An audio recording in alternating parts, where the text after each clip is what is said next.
We've had two Stephen King movies released this year. First was The Long Walk. Now we're speeding things up with The Running Man. Originally based on the book, there was a film adaptation with Arnold back in the 80s. I haven't finished it yet, but I wasn't really liking it. But it's still a great concept and an important commentary on our society, and it fits today even better. So when one of my favorite directors, Edgar Wright, was announced to be rebooting it with one of my favorite actors working today, Glenn Powell, I was excited. The trailers looked really good. Edgar has made some of my favorite movies, Hot Fuzz, Baby Driver, and Scott Pilgrim, but his last movie, Last Night in Soho, I thought was kind of a stinker. I felt like he was trying to do something very different and it didn't all click together for me. Now Edgar Wright is doing something very different yet again. He made a regular movie.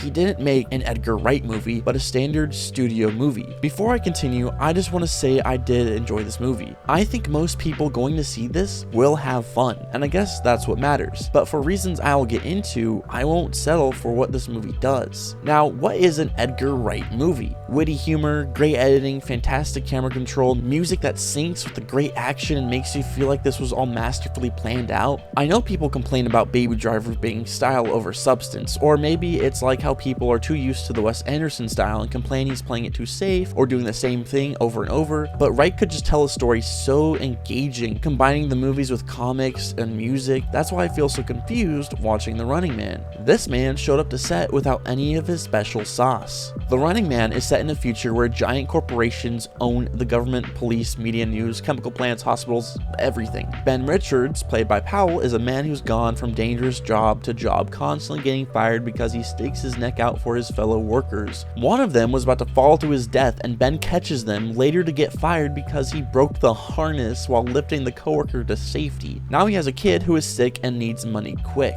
so he turns to audition for a game show. The reality TV in this future is scary. Views are everything, and the one that gets the most attention is The Running Man, and that's the one Ben ends up on. He has to survive a month while being hunted by the hunters, and anybody on the street can take out their smartphone, record and report his position, and they'll get money if he's killed. But if he lives, he gets $1 billion.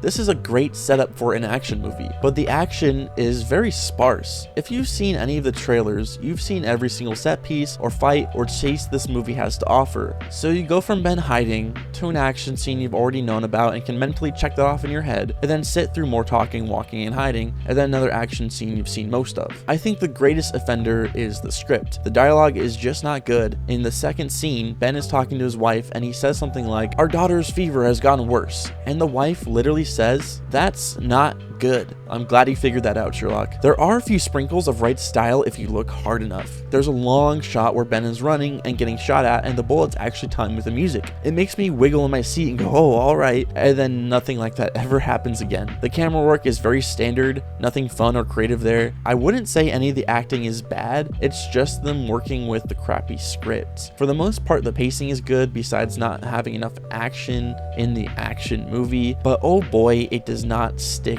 the landing. The third act gets so messy and wraps up not with a nice bow or a mysterious ending, but rather like if you tried to take a wrapping paper to a pile of poop. I'm sorry for that analogy, I'm just trying to say it's very, very messy. The messaging is also very on the nose. You could picture this movie like a car. For the most part, the car is going slow. Then it speeds up for a few minutes, then goes back to being slow. And then it just crawls to a complete stop, rolls down the window, and tells you exactly what the movie is about, as if you're too stupid to even find your assigned seat that you picked while getting a ticket. Well, to be fair, twice this month I've had people sit in my seat at the theater, so maybe the movie is right to do so. Powell is great. This dude is always great. He has never missed in a project. You can just tell he's passionate and gives his 110%. I also think it's kind of funny that nearly every project he's in, he's disguised himself in some way. In The Running Man, he's got a wig and mustache in the beginning. Chad Powers, which just came out, is all about him using prosthetics to change his face. And Hitman from 2023 is him dressing up as different people the whole movie.